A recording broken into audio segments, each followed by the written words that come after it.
समय को आप व्यर्थ न जाने दें तो बहुत अच्छा है।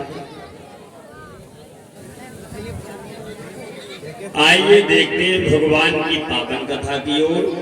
श्री हरिहर क्षेत्र में बैठे व्यास के पुत्र श्री सुखदेव महाराज परीक्षित को भगवान की कथा सुनाते हैं।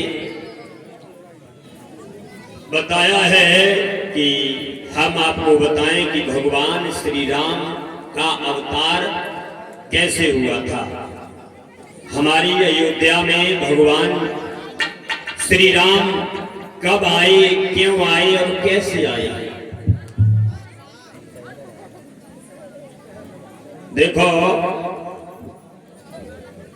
पहली बात तो ये है, आप लोग अंदाजा लगाओ, और ये आप लोगों ने अंदाजा नहीं लगाया होगा, लेकिन मैं आपको बता रहा हूं कि अंदाजा लगाओ। अभी तक हमारे हिसाब से किसी ने सोचा भी नहीं होगा। क्या मालूम है, ये नहीं सोचा होगा कि भगवान को हमारा देश भारत कितना प्रिय है। जरा ध्यान दें सभी भक्तजन, भगवान को हमारा देश भारत, और भारत देश नहीं बल्कि भारत देश का उत्तर प्रदेश भगवान को कितना प्रिय है। इसी उत्तर प्रदेश में भगवान श्री राम आए हैं, और इसी उत्तर प्रदेश में भगवान कृष्ण भी आए हैं। और कितना बड़ा सौभाग्य है हम सभी लोगों का, जिस उत्तर प्रदेश में भगवान श्री राम कृष्ण जैसे खेल करके चले गए, और उसी उत्तर प्रदेश में हम लोगों का भी जन्म हुआ है। कितना बड़ा सौभाग्य है। गंगा और यमुना की पवित्र धार, उसके बीच में हम लोग अपना जीवन यापन कर रहे हैं। और देखो, भगवान श्री राम के आने के कई कारण हैं, लेकिन ना ही कोई भगवान श्री राम को देख सकता है, ना ही कोई कृष्ण को देख सकता है। और जिस उत्तर प्रदेश में भगवान श्री राम कृष्ण जैसे खेल करके चले गए हैं, उसी उत्तर प्रदेश में हमारे परम पूजनीय आदरणीय स्वर्गीय श्री ब्रजेश कुमार शास्त्री जी भी आए हैं, चले गए। लेकिन हमारे गुरुदेव भी कहा करते थे, अगर संसार में आए हो तो ऐसा करो जो जाने के बाद रह जाने वाले लोग बरसों याद करते रहे। ऐसा कोई कार्य मत करके इस संसार से जाओ जो रह जाने वाले लोग बरसों गालियां ही देते रहे। ऐसा कोई काम करके जाओ, ऐसा कोई नाम करके जाओ जो रह जाने वाले लोग तुम्हारी याद करें, तुम्हारी प्रशंसा करें, तुम्हारी बढ़ाई करें। ऐसा कोई कार्य करें। लगा सको तो बाग लगाओ, परीक्षित महाराज जी, लगा सको तो बाग लगाओ, पर आग लगाना मत सीखो। लगा सको तो बाग लगाओ, लेकिन आग लगाना मत सीखो। कमा सको तो धर्म कमाओ, कमा सको तो धर्म कमाओ, लेकिन पाप कमाना मत सीखो। संसार में आए हैं तो ऐसे बनकर के रहो।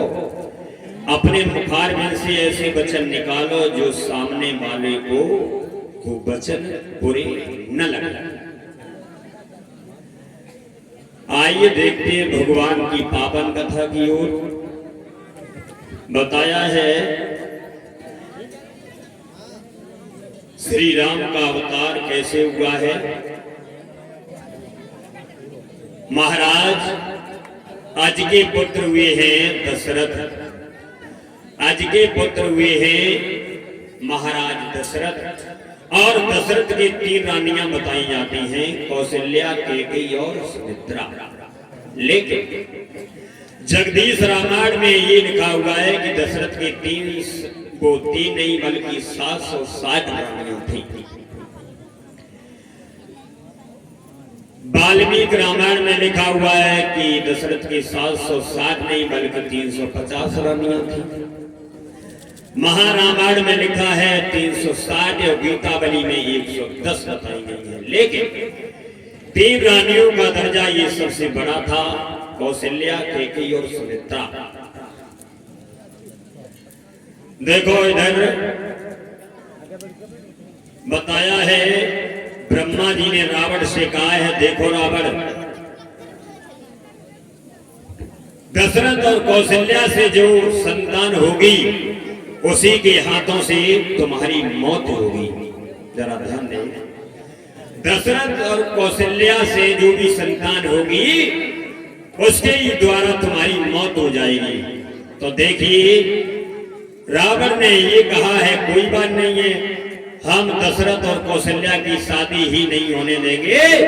तो भाई संतान कहां से हो जाएगी? हाँ, इधर देखो, दशरथ और कौशल्या की शादी तय हो गई है। कौशल्या जो थी ये कौशल देश की रहने वाली भानुमंत की लड़की थी, जिसका नाम कौशल्या था।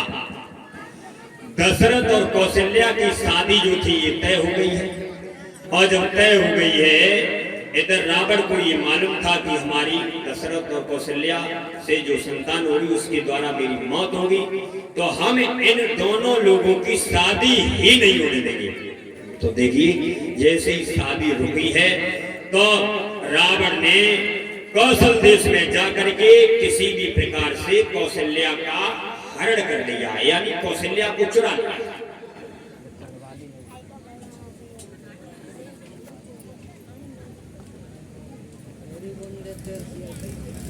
श्रोताओं,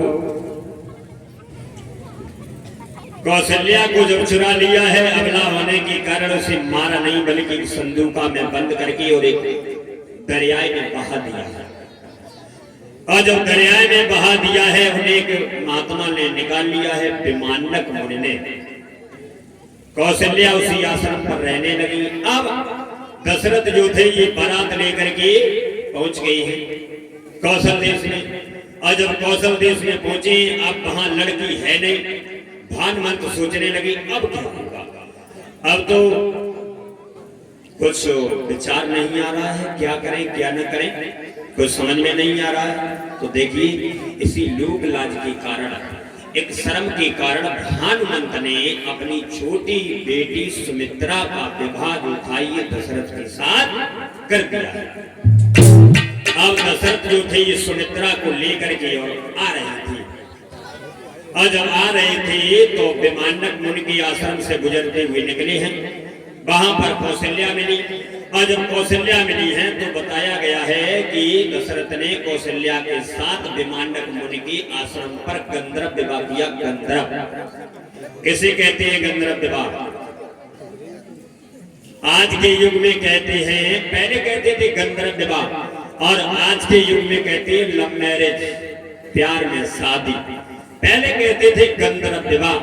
दशरथ ने कौशल्या